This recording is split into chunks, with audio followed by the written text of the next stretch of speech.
Chapter 1. The bursa and the valve. Look at the posteromedial corner of the knee from above, an axial cross-section. Here is the medial femoral condyle and the joint space anteriorly. Posteromedially sit two muscular boundaries, the medial head of gastrocnemius laterally and the semimembranosus tendon medially. Between them lies the gastrocnemius semimembranosus bursa. In 30 to 50% of adults, a transverse slit connects this bursa directly to the knee joint.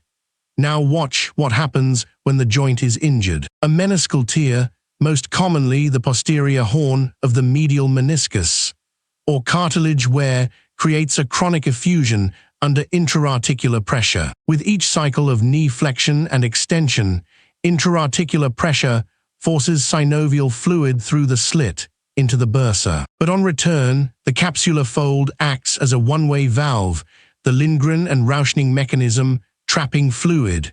The bursa distends, forming a tense popliteal cyst. In extension, the gastrocnemius and semimembranosus tighten, compressing the cyst and making it firm and palpable, Foucher's sign.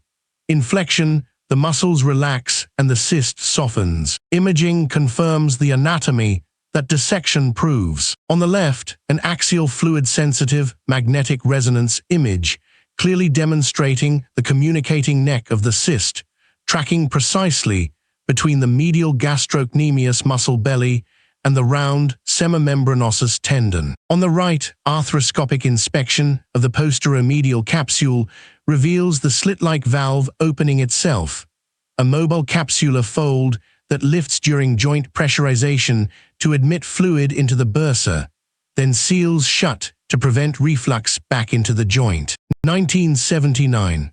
Rauschning and Lindgren published their classic arthrographic and anatomical series on popliteal cysts. Over 95% of adult Baker's cysts communicate with the knee joint through a transverse capsular slit between the medial gastrocnemius and semimembranosus. More importantly, isolated cyst excision, without addressing the intra-articular pathology, resulted in recurrence rates of up to 63% on follow-up arthrography. The cyst is not the primary pathology, it is the consequence of intra-articular disease. Chapter 2. Clinical presentation and rupture. Evaluating a mass in the popliteal fossa requires a structured differential. First, anatomical position.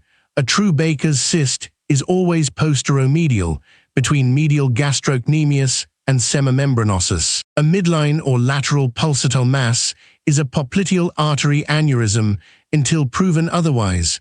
Always auscultate for a brute and palpate for expansile pulsation. Solid, non-transilluminating, or fixed masses raise concern for soft tissue sarcoma, lipoma, or synovial chondromatosis. Then the acute presentation, rupture. When intracystic pressure exceeds wall strength, the cyst ruptures distally into the calf planes. Synovial fluid dissects through the gastrocnemius soleus interval, causing acute, severe calf pain, warmth, erythema, and massive swelling, pseudothrombophlebotitis. The clinical hallmark is the crescent sign, dependent ecchymosis tracking around and below the medial malleolus. Because pseudothrombophlebotitis is clinically indistinguishable from deep vein thrombosis, urgent duplex ultrasound is mandatory. Pseudothrombophlebotitis syndrome. The sudden rupture of a Baker's cyst creates an inflammatory chemical synovitis in the gastrocnemius and soleus compartments.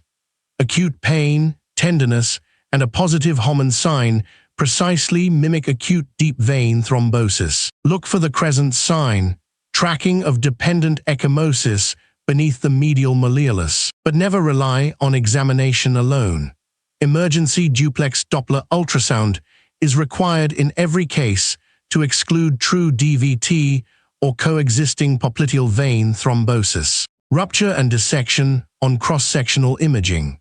On the left, axial fluid-sensitive magnetic resonance imaging demonstrating extensive fluid extravasation tracking along the fascial planes of the medial gastrocnemius and posterior compartment, following acute cyst rupture. On the right, high-resolution ultrasound shows a chronic dissecting Baker's cyst, with internal septations and dependent debris extending distally into the deep calf muscles. Chapter 3. Imaging the fluid and the joint. Imaging strategy follows a two-tier rule. Ultrasound is the first-line modality. It confirms an anechoic or hyperechoic fluid collection in the popliteal fossa, verifies the characteristic communicating neck between the medial gastrocnemius and semimembranosus tendons, and color Doppler excludes a popliteal artery aneurysm or thrombosis. But ultrasound cannot reliably evaluate the deep intra-articular joint structures. Magnetic resonance imaging is the definitive gold standard. MRI performs two vital roles. First, it defines the cyst's size, septations, loose bodies, and proximity to the tibial nerve and popliteal vessels. Second, and most importantly, it identifies the primary intra-articular pathology. In over 70% of adults with a Baker's cyst, MRI reveals a tear of the posterior horn of the medial meniscus, often adjacent to the capsular opening, alongside chondral defects or degenerative osteoarthritis. The MRI spectrum of popliteal cysts. On the top panel, an axial proton density fat-suppressed sequence highlights a large, multilobulated Baker's cyst with internal septations and multiple low-signal intracystic loose bodies originating from degenerative synovium. On the lower panel, sagittal imaging maps the neurovascular relationships.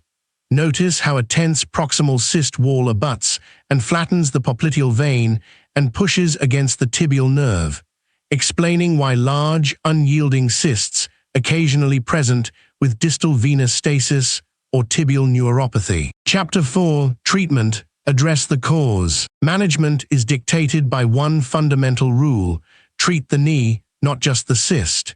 In asymptomatic or incidental cysts, observation and reassurance are all that is required. When a cyst is symptomatic, initial management combines knee rest, activity modification, physical therapy for quadriceps and hamstring balance, and nonsteroidal anti-inflammatories. Image-guided aspiration, combined with corticosteroid injection, provides rapid symptomatic relief, but without addressing the intra-articular driver, recurrence rates exceed 50%. When mechanical symptoms, joint effusions, or pain persist, arthroscopy is the gold standard intervention. The surgeon addresses the intra-articular tear, performing meniscal repair or partial meniscectomy and chondral debridement. Simultaneously, through a posteromedial portal, the surgeon enlarges the capsular valve slit into the joint, converting a one-way valve into a free two-way communication and decompressing the cyst internally. Open posterior excision is reserved for refractory, massive, or complex multilocular cysts, compressing neurovascular structures. Surgical technique: arthroscopic decompression versus open excision. On the left, double posteromedial portal arthroscopy. The camera views through the anterolateral portal, while instruments via the posteromedial portal debride the mobile capsular fold, converting the one-way valve into an open window. On the right, open posterior decompression through a targeted S-shaped posteromedial incision. The interval between the medial gastrocnemius and semimembranosus is entered, the cyst dissected to its communicating neck, and the peduncle ligated at the joint capsule. 4 exam rules to lock in. First, anatomy: gastrocnemius semimembranosus bursa in the posteromedial popliteal fossa. Second, mechanism: a one-way valve driven by intra-articular effusion, most commonly a posterior horn medial meniscal tear. Third, physical sign: Foucher's sign, tense in extension, soft in flexion. Fourth, treatment: treat the underlying joint pathology. Isolated cyst excision without addressing the knee fails in over half of cases. Sansone and colleagues, 1999. Arthroscopic treatment of intra-articular knee pathology alone, without open cyst excision, resulted in complete resolution or marked reduction of the Baker's cyst in 94% of patients. Address the intra-articular engine and the overflow valve resolves.